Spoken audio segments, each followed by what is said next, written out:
start with, go ahead and let's start with your celebrations. Woohoo! I'm here. Yes, so number one, here. Yes. Number one, I'm here. I think the clarity that I've had in the last 2 weeks, even though I don't like it, I just see it and I'm like, I know what I have to do. And what is that? Celebration of knowing that like this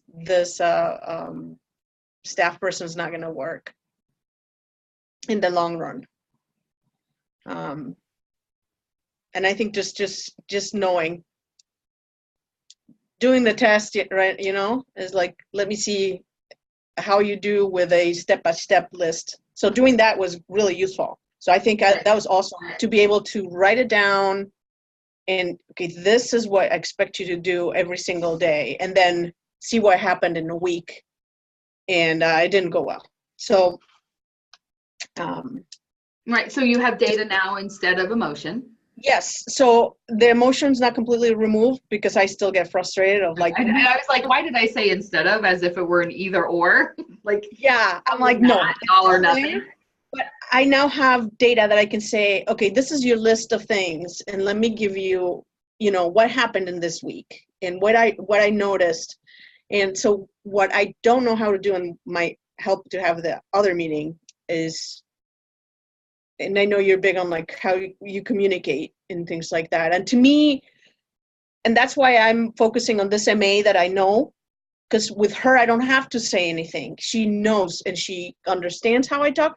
So she doesn't get offended if I am in a bad mood. If she doesn't, she doesn't have that problem. So it's the communication part is solved, right? Which is the hardest part.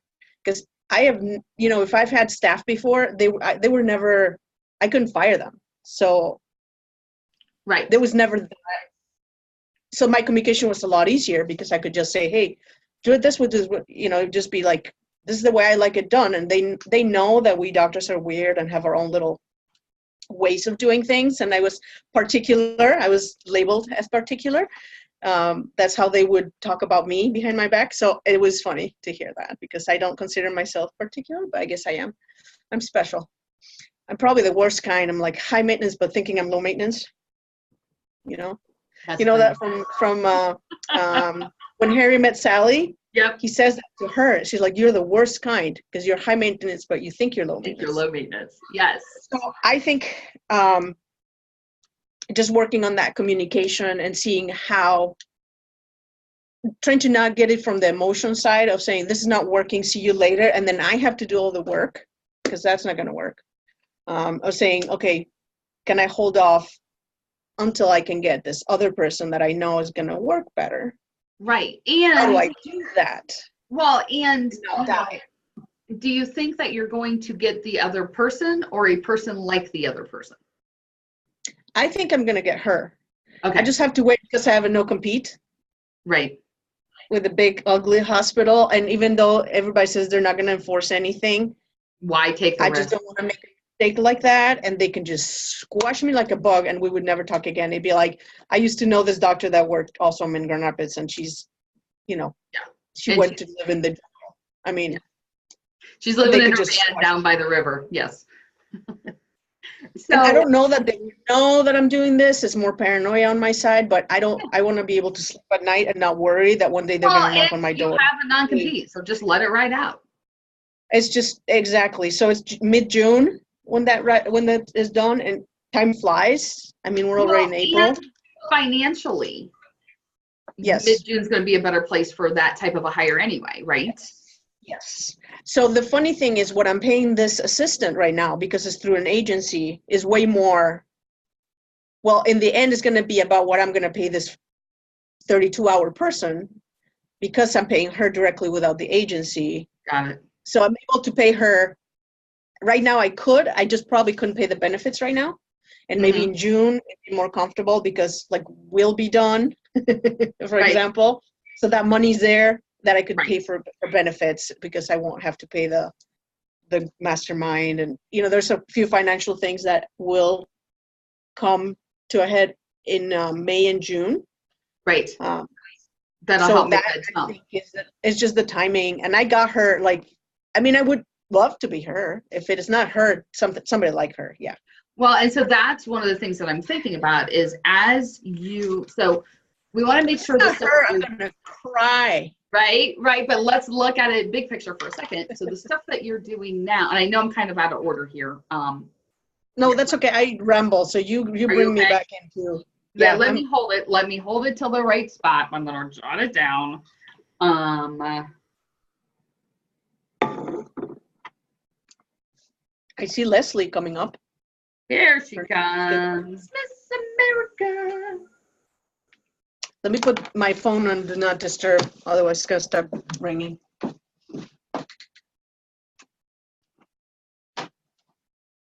And Leslie's here. Oh, sorry. There you go. We can hear you now. Oh, she's like alive. There I am. You made it. All right. So all kinds of apologies, but I'm here. I'm glad you're here. And so, sorry. So Dr. Mott we were in celebrations, then we kind of detoured a minute. But we're back to celebrations. So Dr. Mott's celebration is that she knows what she needs to do relative to her employee. Well, I'm glad that's a celebration. I always try to look at I'm a glass full kind of person. Was there any other celebrations? Well, yesterday.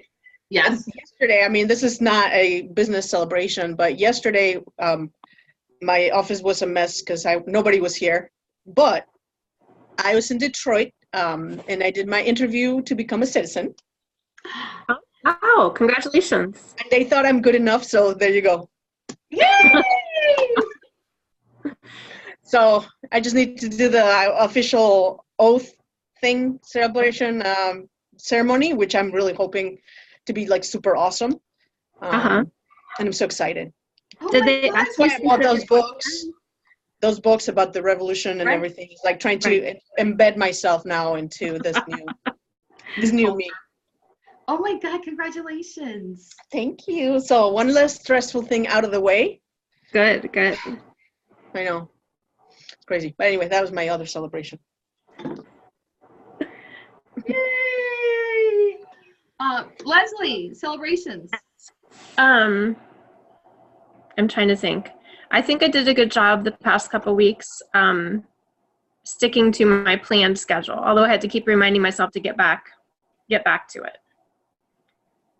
And having my desk, I know Lisa and I talked about this, having less piles and taking time at the end of the day to sort stuff, that really helped. Because then I wasn't distracted by everything on my desk. Good. Awesome. I'm a piler upper too. Ugh. Yeah. And I stick in the piles as if that makes a difference. No, I know. I move them around. Yes. Yeah, exactly. Pile 1 now is divided in pile 1 and 2. Yes. See, and mine is the left pile are things that are happening this week or long-term things. Yeah, it's a prioritize kind of pile. Right-hand pile are things for today. You're going to say that, of course, I'm talking about the same person, but this medical assistant, she would come to my desk and I'd be like working on the computer and she would go through my pile and clear it. I mean, just that, she's worth everything. She would go say, okay, sign here. This is trash. You don't want this. No, this is trash. You don't. That's a special person. And she would just like clean my pile. And I'm like, oh God, here's some chocolate there. Yep, good for you. Yay, awesome. All right, so accountability check. So Dr. Moss, your accountability was figure out if you're going to keep the person or not, and you have decided. Yeah. I think it's going to be a timing. She's not going to be a long-term person here. The timing is going to be what I need to kind of hone down on when and how. She's certainly creating more work for me than I was hoping.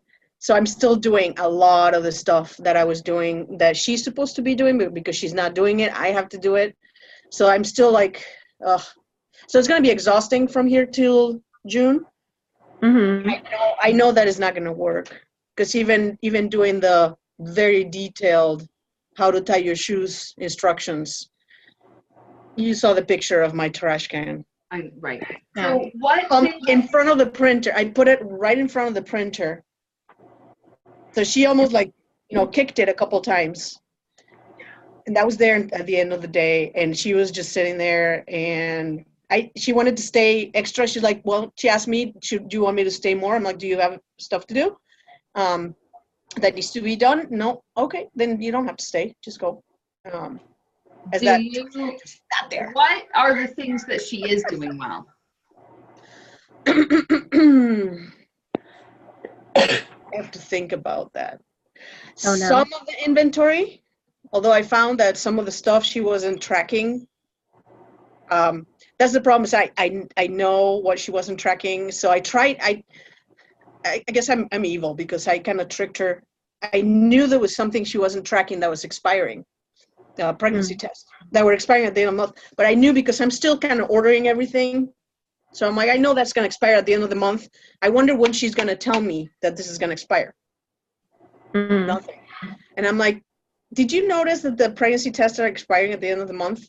I said, in this new list I gave you, you should underline that in your inventory so that at the end of the month, you have to send me an email that says me, this is going to expire. We need to get it out of the cupboards and get more. Did you notice it was not even on her list? So she missed a whole cupboard. So I thought inventory was really good. I would say inventory she gets probably a C+. I'm being generous. So that part she's doing good, better. The whole faxing thing is still not good. I think she's trying. She's really trying. I just don't think she gets it. It's just. Well, and I don't know how it works with your temp agency, but so I'm not hearing a lot of value add from her. No. Mm-mm. Can you switch her out with someone else? I was wondering that. I might need to talk to the agency because as painful as it might be to train somebody else, I'm even worried that she's not answering the phone correctly, and it's like freaking me out that when I hear her answer the phone, I have to grab the phone from her and say, that sounds like a perspective. Please don't destroy my perspective, right? Or that's an actual patient. Why are you talking to them for 3 hours? Just pass the call. Even the basic stuff. I wonder if I just need to talk to the agency and. Well, yeah, because if we're looking at in June, you want to make a switch to your ideal person. Which they knew. The agency knew that was my goal. Yeah. So if your goal is in June, and if I heard you say, okay, well, she's really doing great at X, Y, and Z. Answering the phone. If she was taking something off your plate and doing it well, then I'd say, all right, you know what, just hold on for. Just hold off. Yeah. Yeah. But if she's really not adding a lot of value to what you're doing, and you're having to monitor and retrain and reteach, it's the same thing as teaching in. It's just you're going to get a time because I honestly, I'm not a control freak. I don't want to do all these things. But I look at the end of the day at her tasks, and some of them are expired 2 weeks. And I'm like, why is this not done? But you said you didn't have anything else to do.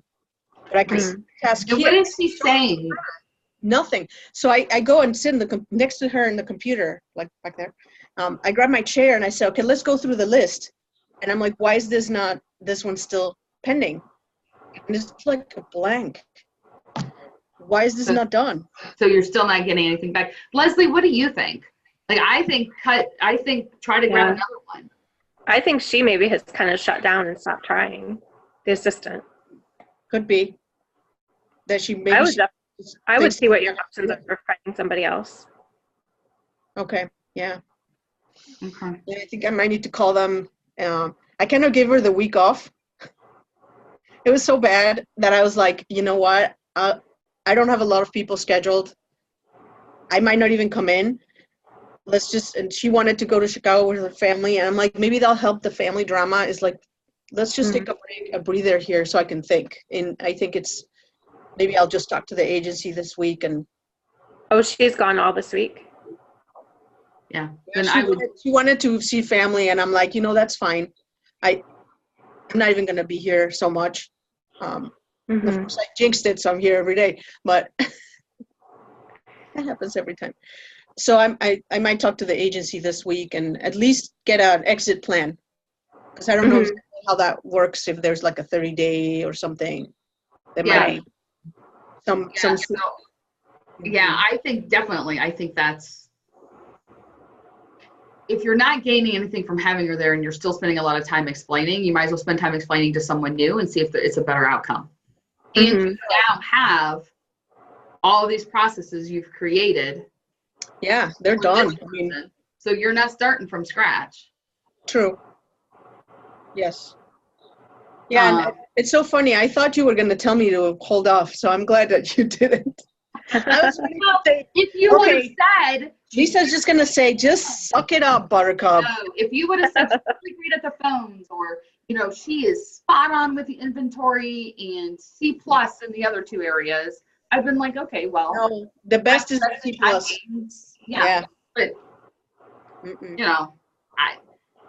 again, it's different. I think also if this was someone who you had identified for whatever reason that she was your person forever. Like if you were like, oh my God, okay. But so she's a temp. Yes. Yeah. Okay. Leslie, your accountability was quadrant 2 stuff. Mhm. More time for recharging and mindful about your energy. How'd you do? I had some success, so I didn't take work home this week, which was good. Woohoo! I got to relax a little bit at night, and I don't think I got any less work done, which was the funny part. I think I was just more motivated to get more of it done at work, so I was more productive at work, so that worked. Have I ever told you about, have I shared with you guys the productivity project by Chris Bailey? Okay.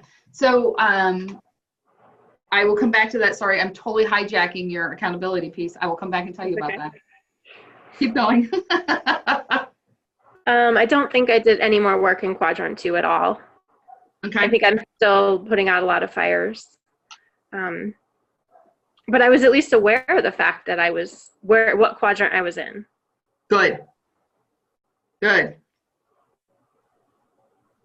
What about recharging? Is that what you're saying for not taking work home? Yeah, not taking work home. Yep. Okay. And what about planning tasks based on your energy?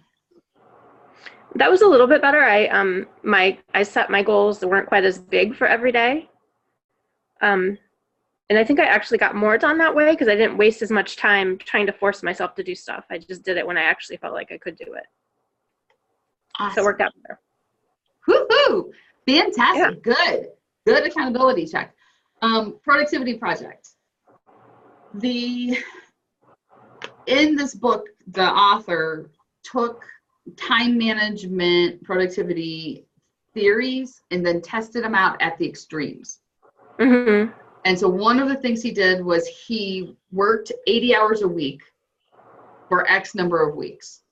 Mm-hmm. And then he worked 20 hours a week for the same number of weeks. And then he took the data to see the difference. Okay. And what he found, I'm sure will shock and amaze you because you just lived it, that the amount of work that he got done in 20 was very close to the amount of work that he got done in 80. Right. Because you are more mindful and focused because you have a short amount of period of time. And so then he did a whole bunch of other stuff to find that if you work, say, 40 hours a week and you have a project to finish and you bump it to 48, that you will get more done as long as that's a short period of time that you do that. But if 48 becomes your new normal, right, then you just fill in the gap. And I think he even said, I think the number was either 44 or 46, actually. After that, there's the drop off. If you work 40. And so the point being, like you said, you got more done at work because you weren't going to take it home. And as you continue to condense, that will continue to happen. You'll get more done in that amount of time because you're focused on your work only. And you know that you have a short time to get it done. Yeah. So Dr. Mott was in the middle of her celebrations and I started to hijack her. And I was like, wait a minute, you're in the middle No, of this these is awesome. You know me, it's like ramble. It's fine. I was like, oh, wait a minute, bring me back. So some stuff that I was thinking about on you've identified the person, the actual person that you want. And we are going to throw out all the best stuff into the world that you are getting her. Mm-hmm. Yes, please. Keep a list, yes. Keep a list of the qualities that she has to help you when you start to hire your second best person. Okay. Like say you grow so much that you want to bring on a second staff person. Think of the qualities that you're looking for in that person. And if something crazy happens and this person turns out to be unavailable, think through what are you looking for, and do it in the positive end. So for example, like right now you've got your person, you don't want to put like, doesn't do blah, flip it to does do whatever. You know what I mean? But think about, so like your person can read your mind. Yes, totally. Right. So that's the hardest thing is like, how do you know when you interview somebody that's going to be, that click is just. Right. And so that's where you want to start spending a little bit of time and think of the interview, think of when you're talking to the temp agency, what are some of the qualities you want them to send you, not just skill set, but qualities, personality, like those types of things. Because in all reality, everything I'm hearing you say that you have your person doing, and I could be wrong, but it seems as if it's very teachable skill sets. Yeah, it's not, I don't think it's super hard and it's not medical. It's right. So I'm thinking maybe use this opportunity to practice that. I'm looking for a good fit who has the ability, who can type. Yes. Turn on the computer. Like there is a basic, like I'm thinking in my head, I was like, oh my God. So I say this and I think, oh my God, my husband couldn't work for you because my husband is offered. He's offered, but I'm like, yeah, you got a new job next week, which is some more stress. But even it happened that she had done, and this is just me, kind of beating a dead horse, but she did the whole inventory work that was so awesome, and she didn't save the Excel. You have to do it again. Right. You have to redo the whole thing. And she was like, it didn't save. I'm like, what do you mean it didn't save? You didn't save it. I feel like there's a human that has to hit the little icon. It's not the computer's fault. I think that happens a lot to her. So I think she tries to blame something else, right? But they didn't. They told me they got the fax. No, you never sent the fax. How could they tell you they got it? You never sent it. I mean, I've had this like conversation multiple. So like, think about the flip on those, but think about the flip on those qualities. The positive of those, I think. And the thing is, when she interviewed, she seemed very. She seemed intuitive in the point that she would start suggesting things like, "Oh, Millie, I got blindsided because it did not seem like that in the interview." That's what I liked about her, better than the other person I interviewed. The other person seemed more institutional, of like, she had worked in doctor's offices and she knew. It's funny now, she probably would have worked better. She seemed more institutional and not so creative. But right now, as you think this through a little bit, you're bringing in hopefully that person in June who is that creative. You're just looking for someone to fill in now to then. So maybe the other person I interviewed is still available. She was just looking for a part-time. She's older, retired, just wanted part-time. Yeah. So as we're talking about your celebration and your accountability check, I think start thinking some of the qualifications that you want for your June person. Yeah. But also think about the qualifications that you want for right now. And I think those look two completely different, because you aren't going to get what you want, not to be in a negative way, and also not to like pull the song. You don't always get what you want right now, just based on the way the salary is set up. Yeah, right now I just need somebody to answer the phone and send the faxes, and that's it. I don't need Right, and track inventory, empty trash can, Yeah, like that just kind of stuff. track all these things so that it frees my time so I can actually take care of patients and grow. Yeah, so that's completely different than what you want in June. So I think think about those two things separately. And then the other piece I put down here is when we're just going to assume for a second that you're getting a new person. Yeah. We're just going to go there. You call the agency, they say, what's the most important task for them to do? I think all the faxing, the follow-up on the faxes is the biggest time-consuming, annoying thing to me that I just can't do. Inventory I can still do, funny thing, because it's not a daily task. It's more like a monthly. Right, just it's not as there, look it through. That would be fine, because if we run a pregnancy test, nobody's gonna, it's fine.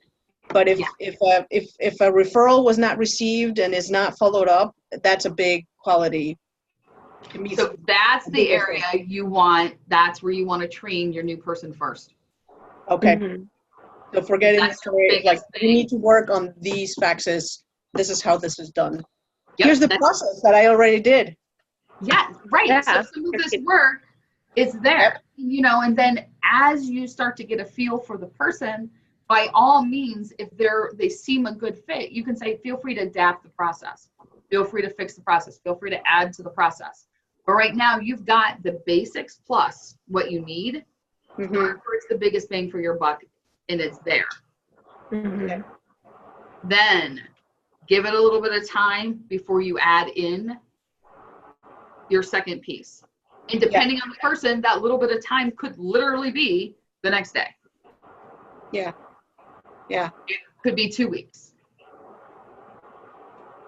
And just I think that is gonna, all right, there we go.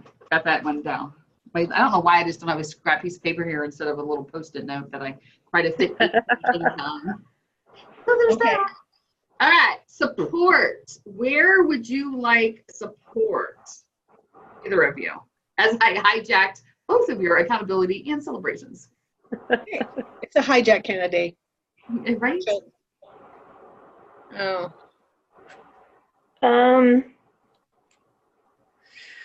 I probably would like continued support in saying no to things and people. It's a growing awareness that I limit myself by saying yes too much, because I'm limiting what I can do by saying yes to things I don't really want to do. Okay. So. Got it. Dr. Mott? I think you already kind of helped me with this. Look at that. Yeah. I mean, right, well, maybe trying to hone down on those qualities. It's so subjective. And maybe help me see that. I just don't see it. Don't see I know what it is, but I just can't describe it. Yeah.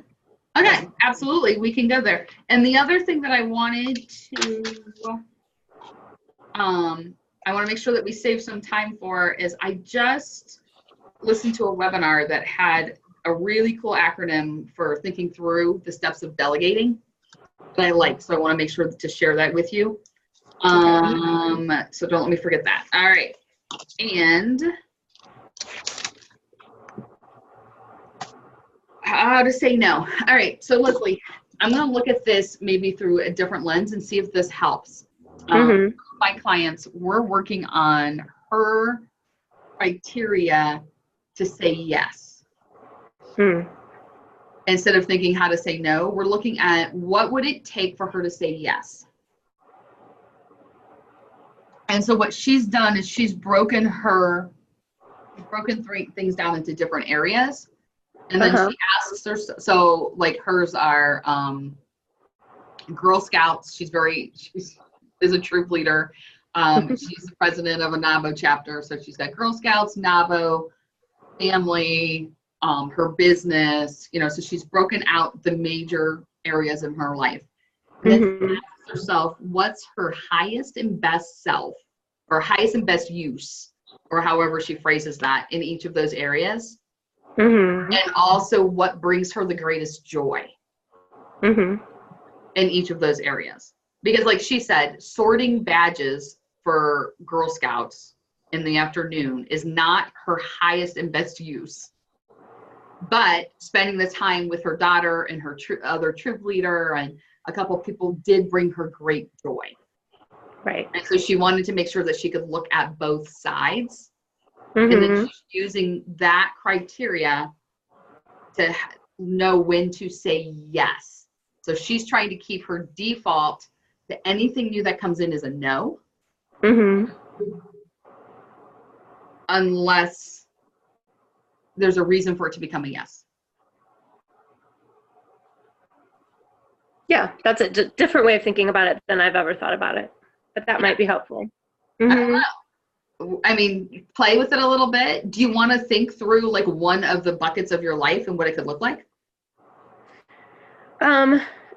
Definitely taking new testing or therapy cases. Okay. You know, if someone calls and specifically asks for me, or there's a long waiting list to see somebody else, my default, it should be no with that. So my criteria to say yes, I don't know. I ask myself, is there a reason to say yes to that when I phrase it that way? Is there a particular type of case that you really enjoy? I do, but I have a couple of them now, and I don't know Okay. that I need more right now. More of them. Right. Is there a like, are you currently involved or thinking about becoming involved in some type of a research project to where data would be useful down the road? There is, but like when you phrase, like when I think about what reason is there to say yes, I'm not sure there actually is a reason to say yes to more clinical work right now. Yeah. And it's Like, funny I'm because just trying now to I'm think, arguing with I'm you just- that I shouldn't say yes. Well, you know, I'm just like, okay, let's just throw out some potential things. But if you're thinking Right. there isn't one, so maybe Right. it's a one in, one out type of a Mhm. deal. When Right. one client reaches completion, Mhm. then I'll revisit my criteria Right. for taking on a new one, Mhm. which could then potentially be the type of work you really like. Right. Yeah, and I really like that because I don't even have to think about it. I'm just saying no to all new clinical work until someone is done. You So I don't also even have to have think a about it. waiting list, Right. but not everyone goes on your waiting list. Right. Only certain people go on your The waiting list. criteria for the waiting list, right? Right. I don't even keep a personal waiting list for myself. I tell people, yeah, that I'm not, you know, there are other clinicians that are also very good, and these are the people I recommend. And if they're wanting help now, then they need to go to one of those people, not wait for me. So Right. There you go. So Yep. you got another bucket you'd like to work through? I feel like that one was very cut and dried. Requests for volunteers at my kids' school. Okay. That's a hard one. Yeah. I recently volunteered for the fundraising committee for a scholarship, and so I think I did a good job of bringing in some money by getting some sponsors from local businesses and helping them design the sponsorship program for the businesses. And I think I had some extra input to that being a business owner. I knew what some businesses might like, but like I don't really want to go pass out cookies at the cookie drive. Yeah. So I have to think about what expertise can I offer, I guess. Right, because so if you're volunteering at your kid's school, you're looking at what's your highest and best self. Right. And have you decided how many hours? I haven't. That's a good point because the project that I'm on now is many more hours than I thought it was going to be. Right, and so are you in charge of this project? No, I'm on a committee, but the committee is made up of like marketing people from the university. So it also was a good thing from just a networking standpoint because I met some good people at the university. Right, and so that's kind of where I'm thinking is, what are your other pieces? So I had a client who did box tops at school, and I was like, why is this your project? Like, there's so many things. And her reason back to me was partly at her kid's school, you had to volunteer X number of hours over the course of each, whatever it was, year, semester, or whatever. And she said, I can do this one at home watching TV, or at home with, and my daughter can help, or in whatever. She's like, so she goes, it isn't using any of my skills, but it's also not taking me away from the things that are important to me. Right. And so she said, she goes, I'm not going to go work bingo. I'm not going to go hand out cookies at the bake sale. I'm not, you know, she's like, I'm not doing those things because I can do this at home with her on the floor, get my hours in and be done. And so on your end, I think about how many hours you want to devote to help make decisions too. And so that when you have conversations with people, you can say, I am willing to volunteer. This is how much time I have. Right. Yeah, because I think I was good at that volunteer work that I just did, but it also took an enormous amount of time because I had to go to local businesses and talk to the owners. So it did take several days of my time over the past few weeks. Yeah. And so again, you're making connections through the marketing people. Were there any of the businesses who you approached, were any of those useful business connections for you? I don't know. I mean, it depends how you look at it. You could say it's always good to meet people in your local community, but also, I mean, we have a good amount of business and we're not hurting at all for business. So yeah. So then, like, for that to have hit a secondary purpose for you, it would have needed to have been businesses that could potentially support your business growth in the future versus referral partners or people getting the word out. Yeah, so I think about your buckets in that way. What would be the criteria to say yes? So if it's volunteering for the school, it's using your skill set and you can cap the time on it. Right. So it's not an open-ended project. Yeah, and even if it's not useful for me business-wise, that would be fine, but you're right, capping the time on it would be a pretty crucial thing. You know, so how could you have said yes to this request differently to have fit into what we're talking about now? I probably would have asked up front more about what it entailed and how much people spent in the past on it. And yeah, I don't know. I think I didn't know enough about it. And then I saw lots of great opportunities and ideas for what they could do differently. But maybe I should have offered those as suggestions for someone else to do. Yeah, potentially. Right. Absolutely. I mean, yeah, I think there's a lot of ways. And again, it comes back, like you just said, it comes back to the awareness. Like, you know, you had said earlier, I'm not spending a lot more time in quadrant 2, but at least I now know I'm not. Right. And, you know, and you know that, what is that called from your at unconscious incompetence to conscious incompetence. Right. To, you know, conscious competence to unconscious competence. It's that whole scale, you know, and you're now you've moved one step. You're in conscious incompetence, which is the wrong word. It's not competence and incompetence, but whatever. Right. I know what you mean. You're in that place. I'm also realizing now that we're talking about it, that I never volunteer for the in-class volunteer projects because I don't really like being in a room of 20 little kids screaming. But if one of my values is I want to spend more time with my kids, like my kids would love if I was in the classroom, even just for their hour, whatever, you know, parent volunteer to read a story time. So I could probably get over the fact that there's 20 other kids there. Right. Yeah. Like I get where you're coming from. Right. But I also see the flip side to that of now, because I think anytime we do something, if it can hit a secondary purpose, that's great. Right. So you're on the committee and you met marketing people from the university. Secondary purpose. You're doing your volunteer hours and spending time with your kids. Right. Like anytime you can move it 2 to 3 places, that's a good thing. Yeah. So is this conversation about flipping from yes to no helpful? Yeah, I think just having that my default is no, and what would make me say yes, just remembering that is going to make a big difference. Okay. All right. So then let's flip to Dr. Amat. Honing in on the qualities. Yeah. I thought of a quality that I think Dr. Mott might be looking for, but I don't know.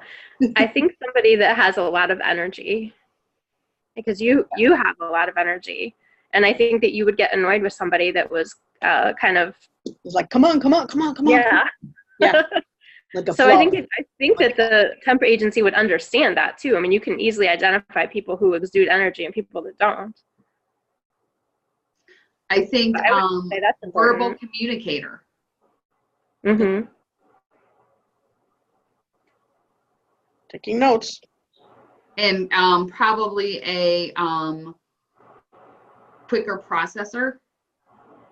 Like a So like faster. if they do, like I'm thinking if they do any type of communication style, like I don't know what they do when they bring in, I don't know how deep they get with their people that they're trying to staff out, but like if they're doing a communication inventory, like a disc, like you want D's and I's more than you want S and C's, because S and C's take longer to think. And you want, and I was just talking, oh my God, and I can share this with you, Leslie, because you heard her say this. So Rachel, weird for me today at breakfast, a client on either side at breakfast. It was kind of cool. But Rachel is having this challenge with an employee because the employee processes much slower, and Rachel is like you are, Dr. Mott, boom, boom, boom.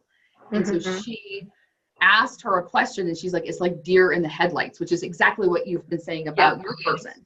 And so she's really struggling with this one employee right now because she can't figure out, is she prepared and can't verbalize it, or unprepared? And she needs to know the difference for when the client comes. From the outside, you can't tell. It's like, is it just you just not getting it at all, or you get it but you can't talk about it or process it?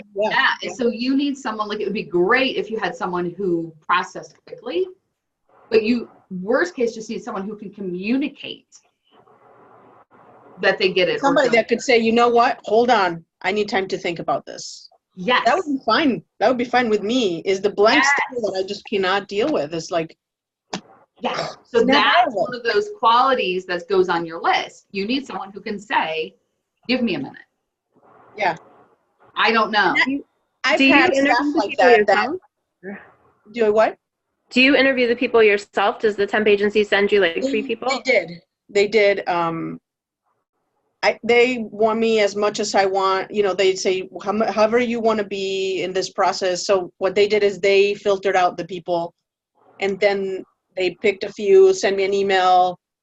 We looked at it and say, this doesn't look like it's a good fit. And then of those, then I interviewed them. Okay. And then we circled back and discussed what I liked or didn't like or didn't think that was going to work. And so I do, it's like the second stage. Okay. Part, yeah. Do you ask them questions? Do you do a behavioral based interview? Do you know what I mean by that? I basically want to get a feel. Is more of a feel interview. Right. Which is very subjective, so it's obviously very inaccurate, as I've seen. I want to see what their goals are in a job. Is like, are you just gonna check in, check out kind of person? And that might be certain things, right? Like right now, maybe I just need somebody that comes in, does their work, and gets out, and I don't want to hear anything else. And there's no, more elevated job in this. Right. But I don't have I used to do very detailed interviews back in the day. I used to work in HR a little bit in Mexico, and I did do like some more, I don't know if you know, but I'm a psychology major, which someone told me. I think Lisa told me that. Yeah, and I used to use some tools back in the day. I haven't lately. I just go more by feel, which is so inaccurate and so not good. But maybe that's something that I need to do for whoever this next person is having maybe a tool that I can just apply. Even if you just think about like the specific types of situations that are important to you, like the trash can or really taking care of a client when they call, ask them, say, tell me about a time when XYZ, and have them, because if they can't give you an example, they can't think on their feet then. I didn't do it as much as a question. I would, for the few people I met, I would tell them, I want somebody that thinks this place is your own. So if there's a paper on the floor, you can pick it up because this is your place, right? If the pillow is on the floor messed up, you're going to pick up the pillow, fluff it, and put it in the couch because this is your place. So I did kind of wanted to feel them and say, would you be somebody that would come in and if there's like smudges on the glass, you would go and grab it and fix it and not just leave it because it's not your job. But who's going to say no to that? Yeah. Like, I feel like the way the question was asked, and I don't know, it's reading the in my goodness. head. Yeah. So this is in my head and it's crazy. So you're allowed to say, oh my God, this is so crazy and you can't do this.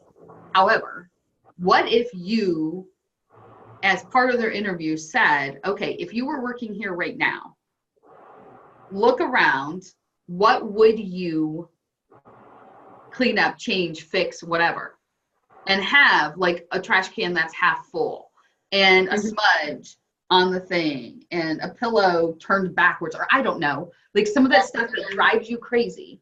Because remember, we talked about how people see it and other people don't. Yeah. And because like if you say to me, would you treat this place as your home? I'm an idiot if I say no. Yeah. The funny thing is this assistant, the first few weeks, he was like, I hope you didn't mind, but I saw some dirt, some dust and I dusted. I'm like, sure, cool. But yeah, I think there's more going on with her. She just flopped and now she does not get up from the desk. And then I'm like, did you notice the coffee machine is not turned on or the water is empty or because she's just sitting there. It's interesting because she was not like that when she started. And so I think there's something else. I think there's probably something else there, but I think you can use your background and your tools. Test it and say, what would you do different? Yeah. What would you do? This was your, you come in the morning, what would you do right now to maybe just mess it up a little bit and see, maybe fill up the trash. What they notice. Exploding and what they notice, what they see. Like I'm remembering one of the times I interviewed when I was teaching and I came in and they said, okay, here you go. You've got 5 board members. You've got 20 minutes. We'll give you a half hour to prepare. You have 20 minutes. You need to teach us. And I was like, nice. And they're not like, and they're like, and oh, by the way, most of them aren't very good at math. Thumbs up. And anyway, and hard to believe still that I got that job because halfway through there was a tornado siren go off. And they're like, so you tell us, do you feel comfortable staying or would you like to leave? I feel more comfortable in this building than I would be in my car. So carry on. But anyway, so I'm thinking there are some things like that, some situational questions that you can give her that are not closed-ended but open-ended. So, let's role play. Do something like I'm a potential, like kind of lay out the broad strokes of when you answer the phone, these are the situations that you would be, these are the situations of what I would want you to, yeah, exactly. But like, here's the situations of what I would want you to give to me to respond to. And here are the types of things that I think you could handle. Let's just role play one and and tell me, is this a call you would keep or one you would send? And give her some basic one, just to get an idea of what does she sound like on the phone? Can she tell the difference between someone who's a prospective client who you still want to talk to, versus whatever else? A marketer is like, why you transfer this call to me? This is a salesperson. It's like, oh my God. Yes, and so you can play those things. Okay. Now, let me preface this by saying doing very obvious. Very obvious. It has to be obvious, and you have to set it up well with her at the beginning of, these are the types of calls you keep. These are the types of calls you pass, and don't give her any gray to start with. Yeah. Because the person you're looking to hire right now is a 2-month person. Yeah, and I have it in the process. I have the call thing of like, are you a patient or are you not a patient? And I keep going back to this person where I tell her, you need to ask them if they're a patient or not first. It's like, remember the page? You have it right there. You didn't even ask that. You just start talking to them, and all of a sudden you pass them to me, and it's a marketing person. Yeah. You know, you didn't ask the question. So yeah, maybe creating some scenarios that are easy. Right. Like, I would like to talk to Dr. Amat and see what they ask, and see Yeah. how they can piece out if I'm a prospective or a marketer, right? And marketers are, man, they're good. I was just gonna say they're really good. They're very good at like, The better they are, sneaking in. the Oh better my they God, get to you. they're so sneaky. Okay. So does that help? Yeah, it does. Okay. Anything else before I share some my new content, delegation content thing with you? For either of you, before we jump into that? Mm-mm. Okay. But it might be like for the next call, or maybe a extra call of how do I break the news, right, to somebody that's not working and not wash her ego. Leslie, you want to jump in on that? Oh, sorry. And I wasn't even thinking about earlier. Sorry, I just. How many times I've had to do it? Yeah, exactly. Give me your spiel. I would say that you have to make sure you're not hurried so that you can do it in a empathic way. I mean, I care about that. I'm sure you care about that too. Yeah. And are you going to do it in person or have the agent probably in person? in person? Yeah. The other thing that I've learned, it's kind of better to do it in the beginning of the day, like do it when they first come in rather than wait until the end of the day to do it, because sometimes people don't want to go home right away to their family. They want some time to collect themselves before they go home. And then I've had people say to me, like, you let me sit here all day knowing this. So it's better to tell people first thing, I think. Okay. Yeah. And make sure you have time afterwards if they want to.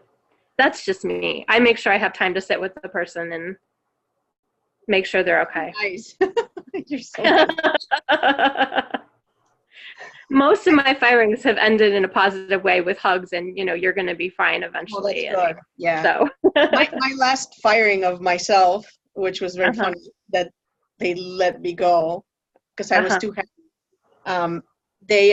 I had an administrator sitting next to me so I could finish my notes and give her the computer and the ID badge. So she sat like 3 hours waiting for me to finish my notes. Did it make you go faster or slower?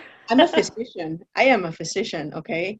The director sat behind me, and I'm like, I'm going to take a long time doing it. Clicky for 3 hours. I'm like, you're going to stay here for a while because I am not leaving, just rushing. Right. But I think that you're I've been on the other side of like, oh man, this is. Yeah, I have too. It's kind of humiliating. So I just try to remember what it feels like to be on the other side of it. Oh, it's horrible. Yeah. Mm-hmm. Okay. I know. All right. So here we go. Here is the delegating piece. What I heard was think of it as an IPO. So like when you're delegating, people are buying a part of your company. So they're invested in your company. But IPO stands for stuff. So I is for information, P is permission, and O is outcome. And then I'll talk about what that means for each of them. So I is information, P is permission, O is outcome.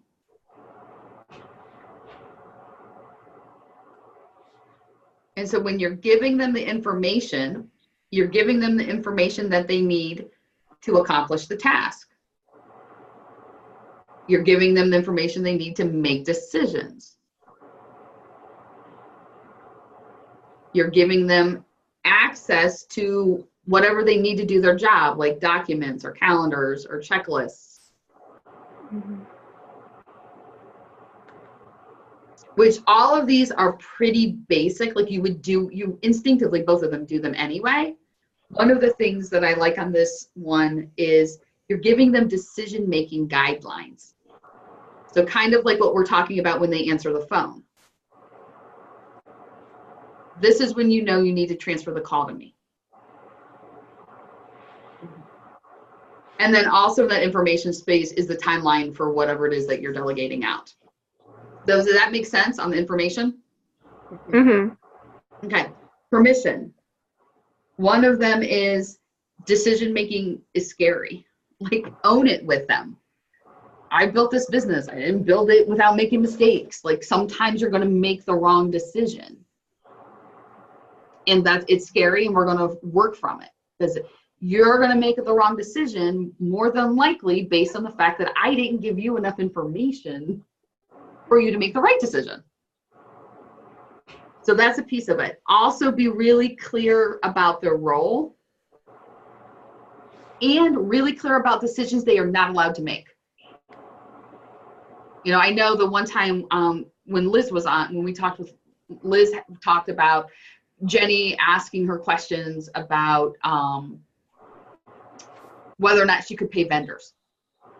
And Liz going back with, okay, here's the criteria that you need to, you know, that you can or cannot pay. Well, another way she could have done that is just to say, you can pay any vendor except if X, Y, or Z hasn't happened. Or, you know, or you can, like I'm thinking about our NAVO board. You know, everyone has their own areas where they can make decisions. But we also have in place that no one is allowed to spend over $500 without okay from our board. Like you can make whatever decisions you need to make as long as you're following back in with our guidelines, but don't try to spend $501 because that's what we've chosen, that's our amount. And then the other one, so information, permission, outcome. And here's one thing we really haven't talked about much. How does the person that you're delegating to know that it's complete? So Dr. Mott, you is the checklist at the end of the day. Yep. But that's a very finite task, you know, that's not if it were a big project.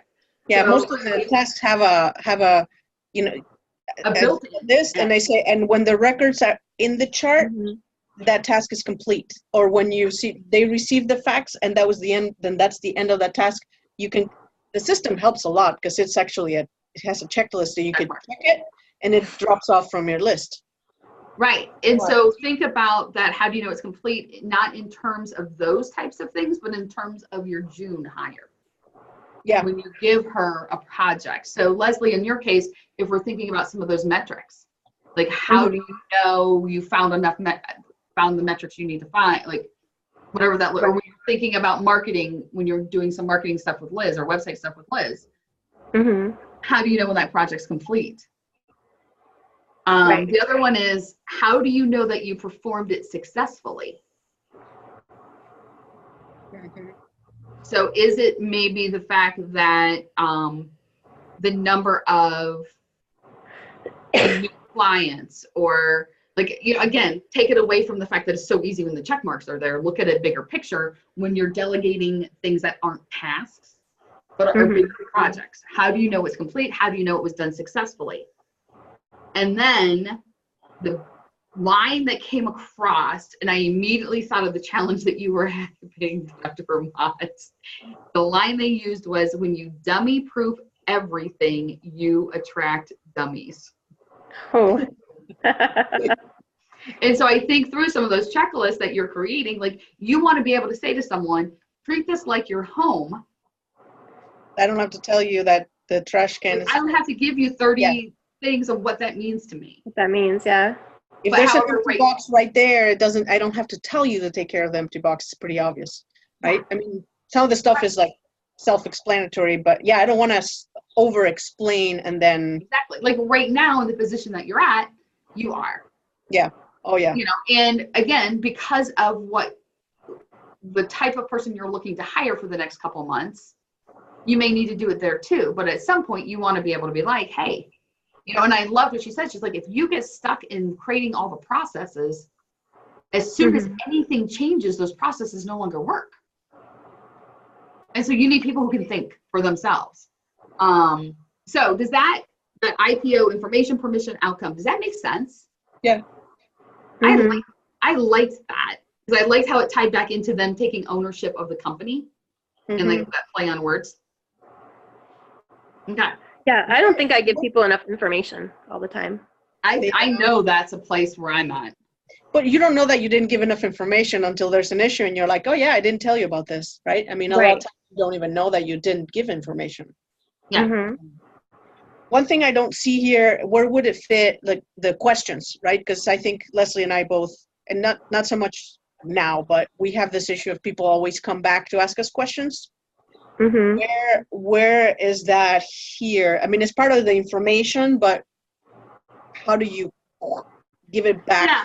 So I think it also falls in that permission. Okay. Mm-hmm. You have permission to make these decisions up to here. Mistakes. And so I think that you have permission to make mistakes, and you have permission to make decisions in XYZ areas, but not in area A. You So I don't think have to that's ask the me place. every time, but if this gets to this point, then you have to ask me. Yes, yes. So I think that's where that whole how to overcome the question piece, I think, starts with giving enough information and them feeling like they have permission to give it a go. Because they know what it's almost like they have to just color within the lines. You have this whole huge page, you need to color within the lines. As soon as you get to a line, we need to talk. And here's what that line looks like. So I just thought it was a lot with my new staff too, on telling them that you are going to sometimes not know the answer or tell someone the wrong answer, and this is how you recover from it. So we've done some role plays on how you apologize for making a mistake and how you fix it. Because they are going to make mistakes. Yes. Uh, Yeah, absolutely. Yeah, so I just thought this was an interesting way to look at it. mm-hmm. And so therefore you all got it too, because I thought it was pretty cool. All right. The other thing I wanted to make sure to talk about was our next 2 weeks from now is our halfway point. Really? Already? Right? I know. Right. That's Right? So like, I was like, is it really? I kept doing it on my fingers. Like I kept going, okay, yeah, it is. I'm like, it's right here on top of the thing. So I will post some questions in the Facebook group before that. I don't know when, but before our next one, that are good review and reflect questions. So that we'll go over those a little bit at the beginning. One of the things that I find, and I know both of you find with the work that you do, is that you do stuff, but if you don't name it, you don't own it. And so you don't necessarily recognize the skill that you're learning because you haven't stopped to say, oh my gosh, like think about how far you've come. Right. From when we started to now. So we need to check in and own it, name it. Look at how far we have come from now, You're talking about firing your first person, Dr. Mott. That's a milestone. Oh, awesome. Well, because you're not holding on to something that's not working. Well, because I got the tools to say it says working or not, instead of the emotion of like frustration and stuff. Exactly.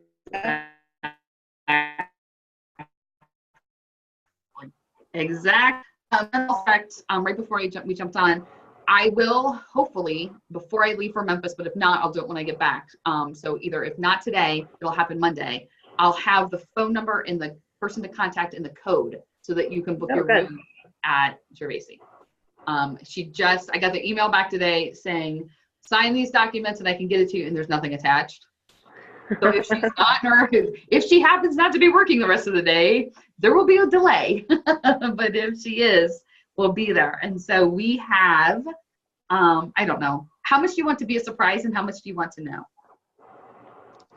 I'd like to know a little. Okay. Okay. Yeah. All right. So the way that, so Gervasi has a villa, and it has 4 rooms, but one of the rooms is on 2 floors. So Ann and I are going to share the not completely private room. Like it's private, but so she gets the bed, I get the pull-out couch, but then each of you will have your own room. And so, and we have the villa, which means we then have opportunity for, like, they have breakfast brought in the next day, but we also have the kitchen if we want it, but we have our own patio that we can talk at. Like, so we have some, we don't have to worry about where can we go to have conversations and not be overheard, because we have that villa. And the way that they worked it for us is it will be less expensive when we book into the villa than if you were to book your own private rooms. Oh, nice. And then I don't love, but check-in's at 3 and checkout is at 11. So I also then got us a conference room for in the morning so that we can do some stuff and have some training. I have someone do some training in the morning. So you just leave your stuff in your car, and then when we can get into the villa, we'll do that. So then we have conference room in the morning, and then we have our villa. And then and I'm not gonna tell you all the cool stuff that's happening, but just that's your general feel. I'm excited. It's a beautiful place. Yeah. So. And you said there might be a choice to stay there the night before, but it might be there's also pricey, hotels. Right? Yeah, so it is pricey. To stay in like a Holiday Inn and just. There are Holiday Inns and things like that. Even the plane. The funny thing is the flight is the same duration as driving. You might as well drive. Well, I don't know, because in the flight I can just like read and do other things instead of staring at the road, you know. Yeah, and I think I don't think it's. You'll have to definitely MapQuest how far the airport is from the where we're staying, but I don't think it's more than 20 minutes. Okay. Because I saw the exit, and I think came down 77, Leslie. So I think the exit is like when I see the exit to the airport at 77, like it's not far off. That exit, right? Okay. No, it's not. I fly out of Cleveland. I don't fly out of Akron, Canton typically. Oh, the airport's right off the exit, practically like a block. So. Yeah, so you're like, it's only like 3 or 4 exits from the winery to the airport, so it's not far. Okay. And while you're there, you don't need a car, so you could easily Uber. Yeah. From the airport to Gervasi, and then if we go off-site anywhere, my car is large enough to fit us all. Give me a ride. Aww. Yeah, my car is large enough to fit us all. Like I have yet to figure that piece out. I have some options, but anyway. So there. Now you have a little bit of stuff. All right. So what are your ahas from today? I like the idea of my defaults can be no. Okay. Because that way I'm not fighting to figure out why to say no. It's the opposite. Figuring out why to say yes. Good. And Dr. Mott? I think mine is well, first of all, obviously the decision, right, to change this person, but to know that the person that I need now is not the same. The description, the qualities, and the job description, all that stuff is not the same now that is going to be for the ideal person in June. So I think knowing that helps so that I can move forward, because it's going to be a lot easier to find somebody that can just answer the phone and fax. They don't have to be bilingual, honestly. You're just looking at a lot. It increased the pool of people that I can look for. So all right, so this, I don't know if this is mean or not. Like, I'm just wondering if when you role play answering the phone, like what happens if you role play answering the phone in Spanish? Well, I was to say, buenas tardes, and see what they say, like, But like, I don't know if that's too mean in an initial interview. No. Like, not mean. Like, is that just something that just happen later? we had at one of the clinics I worked, that was a Hispanic clinic. People say that they speak Spanish and they don't, or they overestimate how much they speak. So they would use me because I was a native speaker. So they would use me in the interview process to gauge how much they really speak. And you'd be surprised, some like physicians that say that they speak Spanish, and they cannot hold a conversation. You're like, this guy doesn't even speak Spanish, but they thought they did. And then even they realized, it's like, I didn't know I had to like really speak. I could just get by. No. I had to do things for that. Where is the bathroom? And count to 10. Like, yeah, it's like, la cerveza, it's like, how many beers can you order? No, that's not what you need. You need to know. Can you say dolor? No. I mean, you really need to know what they're saying. So yeah, maybe doing that. And I don't know if that, like, I think you have to get a gauge, and again, maybe that's for later when you're doing some training on how do you, if you don't speak Spanish and someone calls and is conversing in Spanish, how do you move that call along? Like, yeah, just hear the phrase, un momento, like, I Yeah, don't I think think it's you have to necessarily a talk about bad idea, Lisa, because I think it would gauge kind of their personality and how they deal with a difficult That's situation. all. Because if they get angry during the interview, that's a really bad sign. But if they can laugh about it and try and, you know, kind of laugh at themselves, then that's who you want. Yeah, yeah. And even if they can just say un momento and they just pass the call, that's good Right. enough. You know? Right. Yeah. All right, good. Look at that. I've got all sorts of crazy ideas. I want you to trash your waiting room. I want you to talk to them in Spanish. Oh, there's just so many ideas. Is the date absolutely set for the retreat? Can I start looking at stuff? Set. Okay. Set. Yes. Yes. Set and Absolutely start. set. Okay. Yes. Right. Awesome. Anything else? Like, I know, I mean, we're a little early, but but we don't have to sit here and stare at each other if there's nothing else. Yeah, it's like Okay. Awesome. All right. 2 weeks. And then don't forget, in May, we have Laura LaCursi coming in. I posted that Right. date, so just make sure that's marked in. Mhm. She's excited. She has, I think she's going to give you some ideas to start with, and then you just keep asking her questions, and she'll help you look at potential places that virtual staff could help, maybe. So she's excited. I just talked to her yesterday. We just as a closing note, we did her and I did a Facebook Live in her group yesterday.